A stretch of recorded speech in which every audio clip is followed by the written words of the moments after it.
Okay, so on the first one, the biggest thing you've got to make sure you do on your test is you've got to look and see which formula it wants you to use. You've got the formula chart, so make sure you have that tomorrow. I don't have any extras, so you need to make sure that you bring your own. All right, so I want the midpoint. Okay, so my midpoint formula is that x1 plus x2 over 2, y1 plus y2 over 2. In this one, it says it wants us to find the midpoint, so we're just going to use our midpoint formula. When we get to number 3, that one's slightly different because that one gives us an endpoint and the midpoint. But on 1, we want to find the midpoint, so it's just using our formula. What I recommend doing is make sure that you label your points, that 8 is your x1, 4 is your y1, 2 is x2, 8 is y2.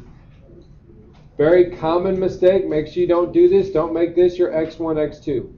Okay, that's a mistake I see a lot year after year. Make sure that it's the x1, y1, x2, y2. Okay, then we just got to plug it in. So 8 plus 2 over 2 and 4 plus 8 over 2. And then all you got to do is just simplify. You get 5 over 6. Okay, on 2.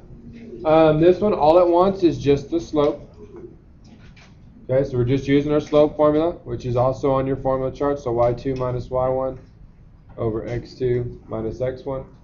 Again, there's my x1, y1, x2, y2. So when we plug that in, so I get negative 1 minus 9 over negative 3 minus 3. Then we just simplify. I would accept either answer. If you left it as 10 over 6, that's fine. Or if you reduced it to 5 over 3, that's fine. All right, now on 3. 3 is another midpoint style question, but this one's a little bit different because we're given the endpoint and a midpoint. Okay, so we're not really able to use the formula on this one because the formula only works when you've got 2 endpoints. Now remember, there's 2 ways to do this. You could just look and see, well, my x's, I'm going from 3 to 1, so that's subtracting 2.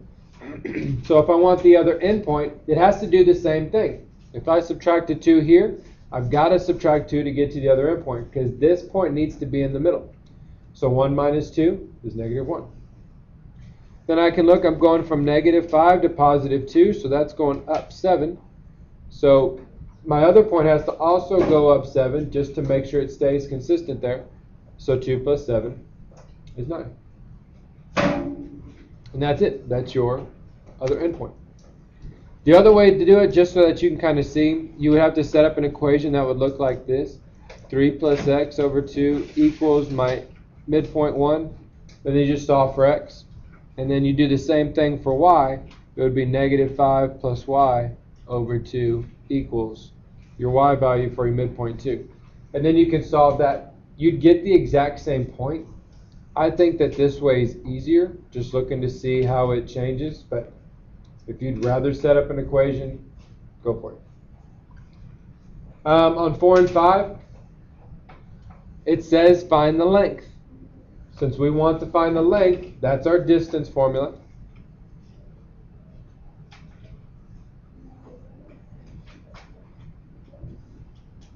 Okay, that's our distance formula. On your formula chart, don't have to memorize it. Main thing you've got to do, and you're going to see one very similar, a couple very similar to this on your test. Make sure you get the ordered pairs written down correctly, and plug your values in and simplify it. Yes? Isn't 3 positive 7?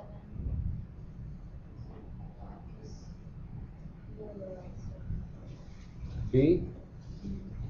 Well, I'm starting from the center here. So 1, 2, 3, 4, 5. Yeah. And then 5, basically the same thing. I'm using that distance formula. Plug in my values in. On your test, the bare minimum that I have to see is that first step where you plug in your values. Then if you type the rest of it on a calculator, that's fine. I don't have any problem with you doing that. But I at least need to see this first part. Because if all you have is you just went straight to type it in the calculator and you get the incorrect answer, I can't give you any partial credit. It's just going to be all wrong. Okay, and with them being only 15 questions, that makes them about 7 points apiece. So if you don't have any work and you get it, you just have an answer, That's a quick 7 points. But at least if I can see, okay, you know what, they had the equation correctly, they had it written down right, and I know, bless you, that you just made a mistake typing it in the calculator, I'll give you the majority of the points on that. Yes, sir. Can you write that distance formula? Yeah. Did I give you formula chart yesterday, Blake? Yes, sir. Okay, remind me to do that before class is over. x2 minus x1 squared, squared, plus y2 minus y1 squared. And that's on your formula chart, so you don't have to worry about memorizing it. I forgot what you said. You said you did x2 can x2 and x1 be squared. Yes, as long as you're consistent. Okay. All right, let's go ahead and look at the back.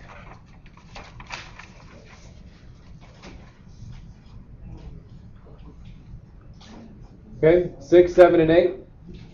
Now, on these, I don't care whether or not you use point slope form or slope intercept form, does not matter to me. I think that point slope form is significantly easier. As far as whenever you want to write an equation with the slope and a point, because that's what it's designed for. Okay, so when I plug my values in, this 2 and 1, that's my x1, y1. So y minus 1. It's parallel. Don't forget, parallel means the same slope. So my slope was 8 in my original, so it's 8 in my new one. X minus my x1, x minus 2, and that's it. So all you got to do is write that equation. Verse 7, I want it to be perpendicular. Remember, perpendicular means that opposite reciprocal.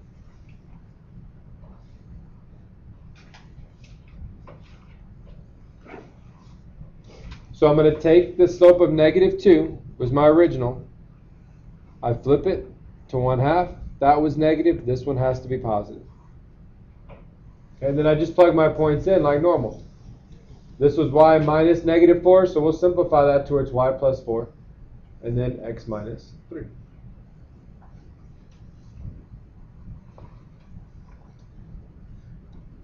All right, finally on number 8. On this one, we wanted you to manipulate an equation a little bit, just to kind of practice your algebra skills. You would still start off just like you would normally. I'd use that point slope form. So I've got negative 4 for my y. So that makes it y minus negative 4, or just y plus 4, equals, it says, I just want to write the equation of a line. Didn't ask for parallel, perpendicular, nothing, just asked for the equation of a line. So negative 3 there. X minus my x value, 6. Then from there, I just want to get into that y equals mx plus b, so I just simplify it, so I distribute. Negative 3 times x, so negative 3x, negative 3 times negative 6, so plus 18. I just want to solve for y, so minus 4. So I get y equals negative 3x plus 14.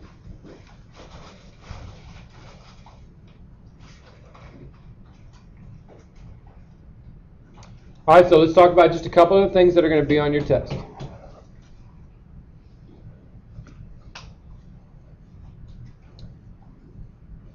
Now, remember, we did a couple things on a quiz and also on a homework assignment. If I give you 4 points,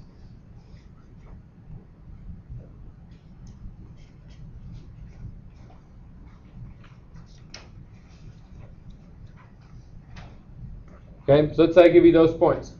You're going to have to decide whether they're parallel, perpendicular, or neither. Okay, parallel, perpendicular, neither. Okay, so remember on those, you're just looking at the slopes. So let's say we want to compare A, B, and CD. So I'm going to use my slope, which is that y2 minus y1 over x2 minus x1. So my y2, negative 2, minus 0 over 3 minus 1. So that gives me negative 2 over 2, which is just 1. So now we'll look at CD. So it'd be negative 7 minus 1 over 2 minus 1. Negative 7 minus 1 is negative 8. 2 minus 1 is 1. So my slopes are negative 8 and 1. So that means it's neither. Okay? Remember doing those in that quiz and that homework assignment? You'll see at least one like that tomorrow.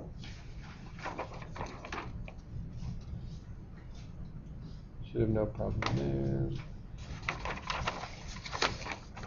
Alright, another thing that you'll see is just like that very first assignment that we did. If I give you a graph, can you write the equation of that line? Yes, no. Yeah, we should be able to write the equation of that line. Let's say I tell you that that's 2, 3, so that's 4, 1, 2, 3, 4, 5, 6. Okay, so if I want to write the equation of the line, first thing I got to do is find my slope. Now, if I'm writing the equation of a line, this one works out really well. The y equals mx plus b.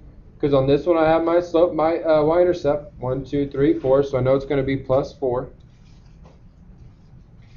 Now I need to find my slope. So I'm going down 1, 2, 3, 4 over 1, 2, 3, 4, 5, 6. So I went down 4 over 6. Since I went down 4, that's negative. I went to the right 6, so that's positive. I can reduce that.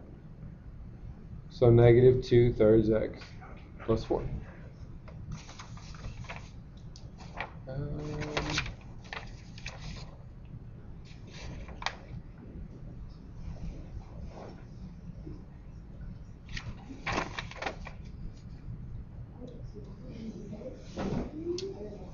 And that's pretty much about it. Now, a couple things that I'd definitely make sure that you pay attention to. Sebastian and Deanna. Make sure that you remember what parallel and perpendicular means. We've got a decent amount of questions over things being parallel and perpendicular. We ask them a couple different ways. Okay, sometimes you'll have to write the equation. You got a couple multiple choice questions where it asks you to find or be able to explain what's going on if I give you the equation of two different lines. Okay, so you got to be able to know what's kind of going on there. But as far as that goes, the test is very similar to the review. There's 15 questions on your test. There's only 8 on the review. But it should be long enough that it takes us the majority of the period. Okay. All right, so last thing real quick, don't forget, if you have any missing grades, I have to have them by tomorrow. Otherwise, they become zeros. If I don't have them tomorrow, then I'm not taking them. Okay. So make sure you get those things turned in.